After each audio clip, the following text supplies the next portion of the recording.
Video for Math 357. We will start with moments.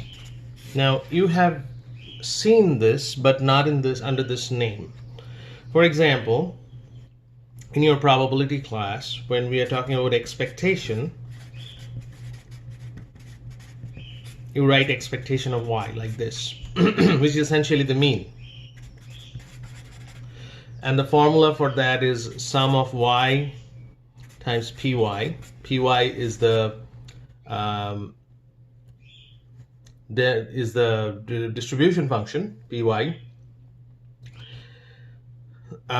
or this integration of y py dy. This is the density function. So this is the definition. You already know that expectation meaning this. Similarly, for variance, you have seen this formula. Expectation of y square minus expectation of y whole square. Now this is also kind of this expectation of y, but this y now squared. This is called the first order moment, this is called the second order moment, like that. So you have seen this in the context of a distribution. For example, for Poisson, the expectation of y is lambda. Variance of y is lambda square, like that. So this is what you know from before. Now what I'm kind of describing is I can generalize this expectation of y square, and so on. So I can generalize something like expectation of y to the power k, and that is the idea. That would be what we call the kth order moment. This is in your page 138, 3.9. So that's what we're going to discuss. So let's start with the formal definition of moments. So what do I mean by moments? The kth moment of a random variable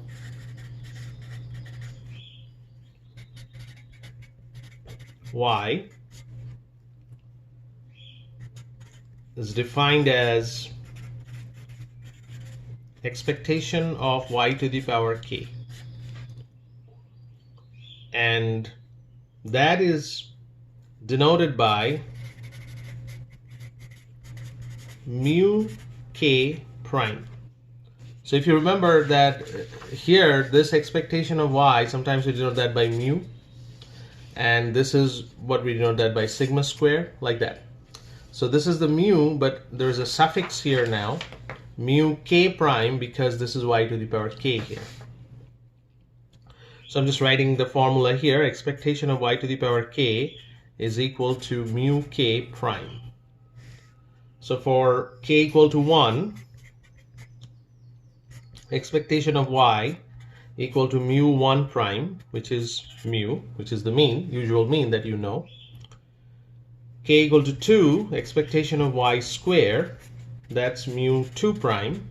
We don't have a name for this because it's not the variance. Variance is this minus mu 1 prime square. That's the variance. So this is called the general moment, but there is something else which is called a central moments. So what is central moment? Central moment is exactly the same idea, but the kth moment of a random variable. I'm just denoting random variable by RV. This means random variable y taken about its mean.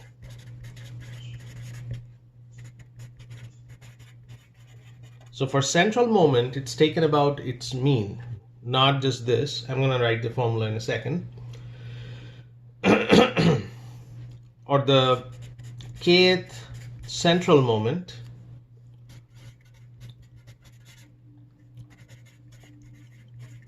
of y is defined as expectation of y minus mu to the power k, and denoted by mu k. No prime here, just mu k. So what's the formula here? Expectation of y minus mu to the power k is equal to mu k. That's the definition of central moment. So the ordinary moment and the central moment, these are the two definitions. Now you can notice one thing here. I'm just writing over here so that you can see this formula right here. For k equal to 1, expectation of y minus mu, that is equal to mu 1. For k equal to 2, expectation of y minus mu square, that is actually mu 2, and that is sigma squared. So your sigma squared is the second order central moment. Your sigma square is the second order, because it's 2 here, central moment. Now here is a quick question for you. Can anyone tell me what is this value? What is expectation of y minus mu equal to? What is this number? Can anyone tell me? So this is one question that if you know the answer, you can just email me that, okay, this is what I think this is. So this is one question for you. So now this is clear that we need to know moments, because that's kind of giving us the mean and the variance, and that's also used for different purposes. For example, one purpose is finding the skewness of the distribution. For finding the skewness of the distribution, we use moments. Now, is it possible to come up with a function, a generating function? So what is a generating function? A generating function is, so what is a generating function?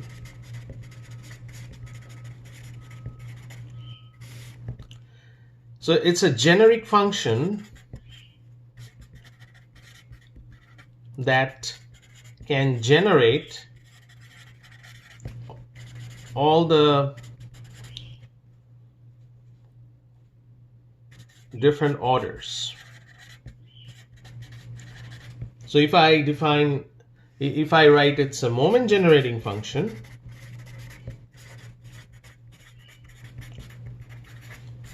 it will help us. So this will generate all orders of moments.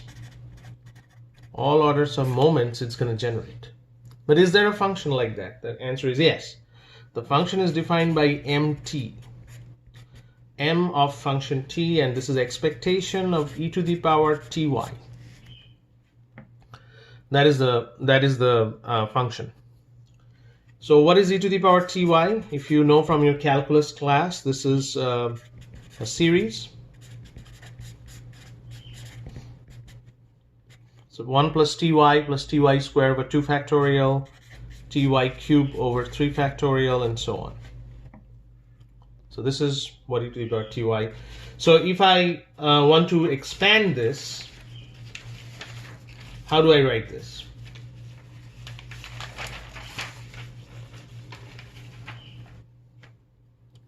So I want to expand this one. So expectation, so any expectation formula will have this quantity times either the density function or the discrete distribution function.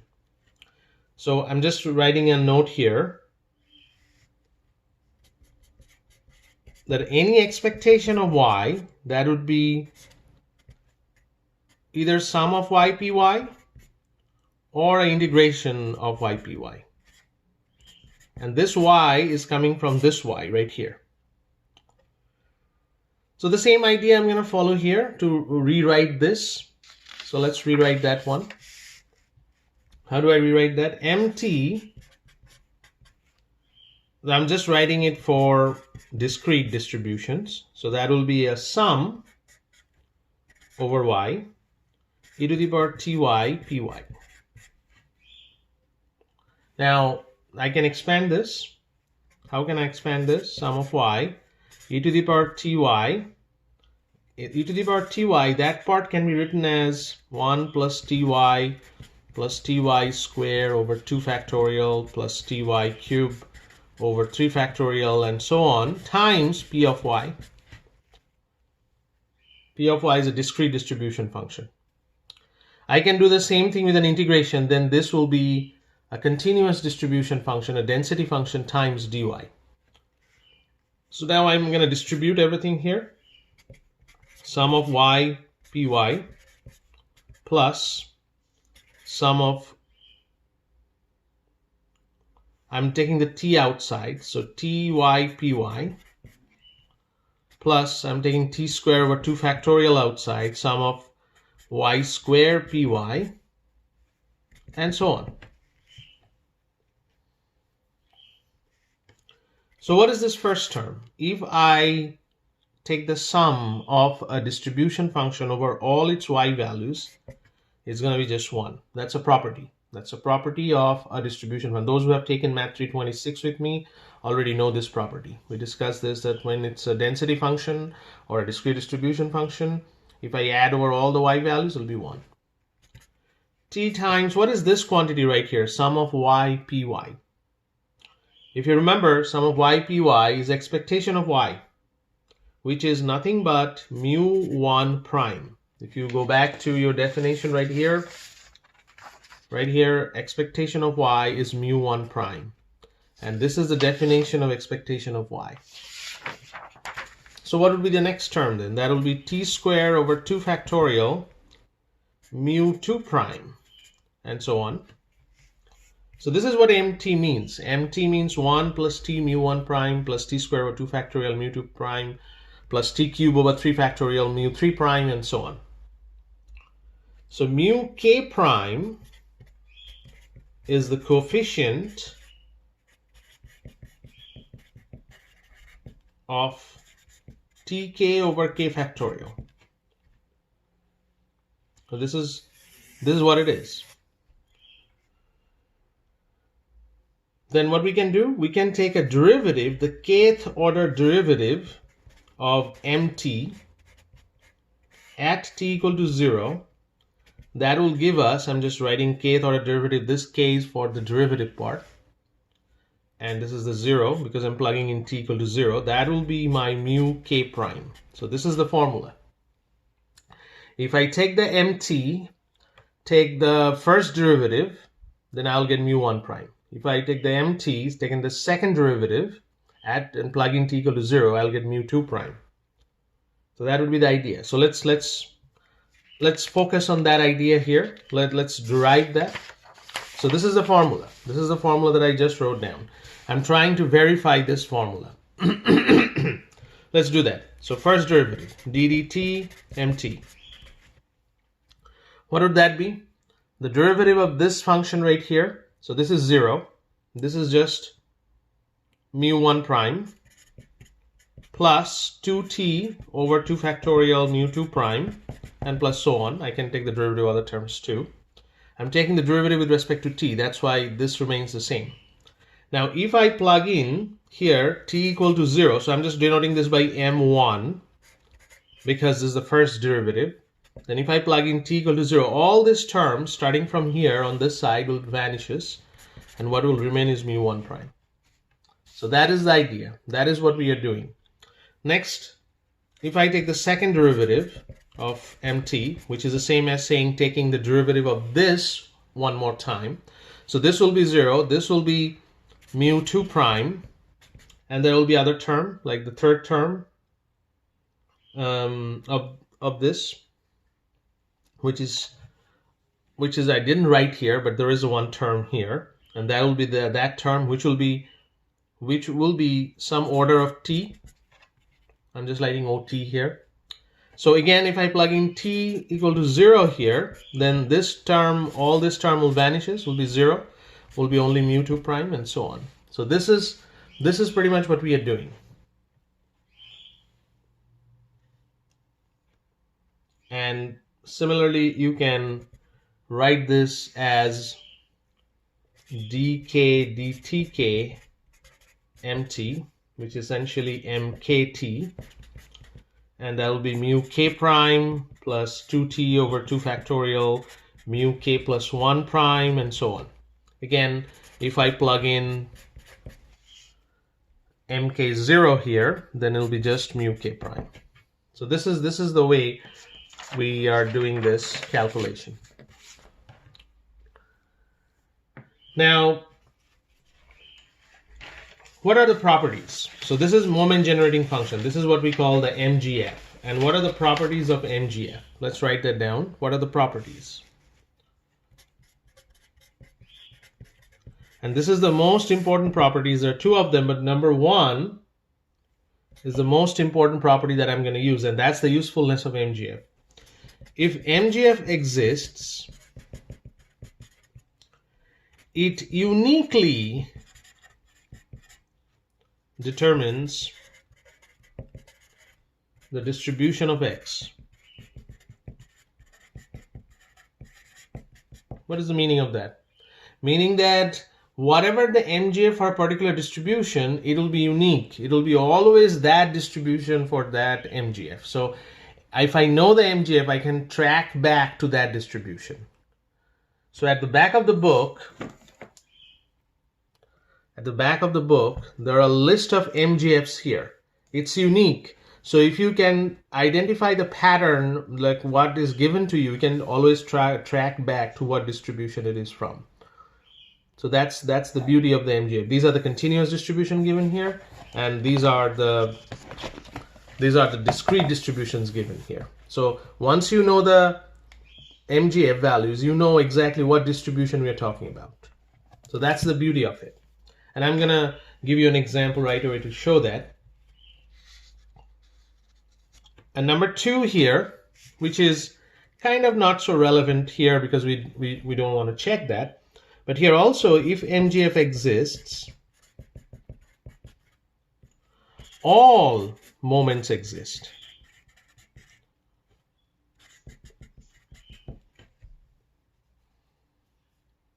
Meaning that MGF, if I find out the MGF function, then I can generate all the moments and they will all be valid.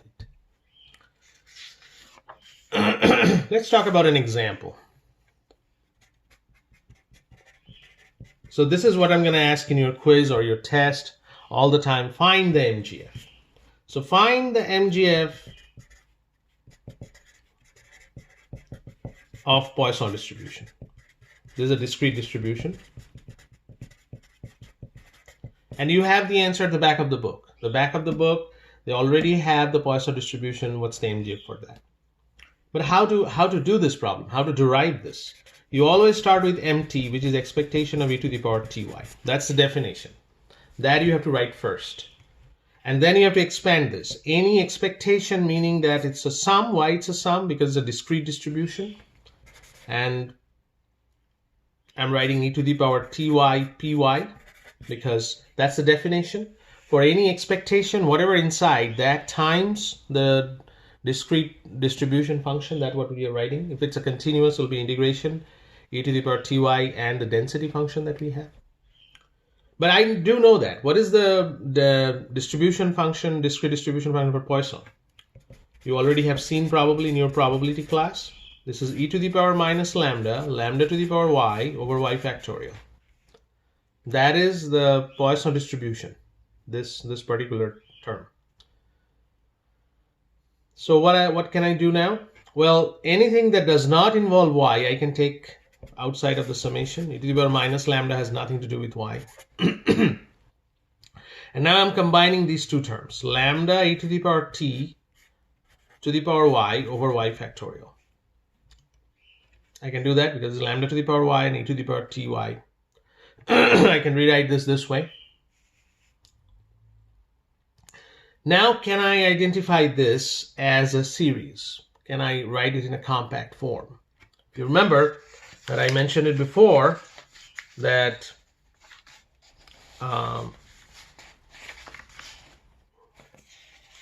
this is, so if you look at this one, e to the power ty is 1 plus ty square over 2 factorial plus ty cube over 3 factorial and so on. Here, instead of e to the power ty, I have lambda e to the power t whole thing to the power y. So, and divided by y factorial. So can I write it as, so this side is given to you under the summation. I have to write this side. What would that be? So think about it, but I'm going to write it anyway. This part is actually can be written as e to the power lambda e to the power t, because this is what is kind of the x in exponential series. So I can do a little bit of writing nicely. So this is the expression e to the power lambda times e to the power t minus 1. That is the moment generating function of Poisson distribution.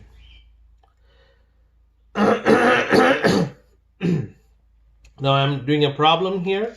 How to relate this? So for example, so I'm just keeping it here just so you can see the moment generating function. So this is a question I'm asking. MT is given as e to the power 2 e to the power t minus 1. What is the distribution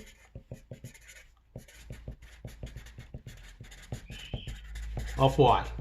That is the question. What is the distribution of y? You can readily relate this to this moment generating function here. Moment generating function uniquely define the distribution. So this must be a Poisson distribution with lambda equal to 2. So you can write it's a Poisson, y follows a Poisson distribution with lambda equal to 2. How do I know that? Because it exactly matches this. So that must be a Poisson distribution, MGF. And this lambda here is a 2. So I'm just equating that. If this lambda is 2, then it's a Poisson distribution of lambda equal to 2. Okay. So let's write down some of the homework problems. And again, I explained it before. Homework problem does not mean that you have to do the homework by yourself. Homework problem means you will come back and ask me questions if you cannot do those homework problems. So it's your, you and me together are going to finish this homework problem. So you have to ask questions that I'm stuck at this point. What should I do after this? You do not submit an incomplete homework. You will always come back to me, finish it with me. So homework problems are like lectures, except that you are trying the problem and coming back to me. It's not that you have to go home and just try this and cannot do this and just quit. That's not the purpose of it. So I'm just giving you a few homework here. And there is no due date. All of you, until the point, are completely okay with this set of homework problems. I'm not going to make it due or anything. So these are the 5 homework problems. 3.145, 146, 149, 156, and 158. All right, that's it for today.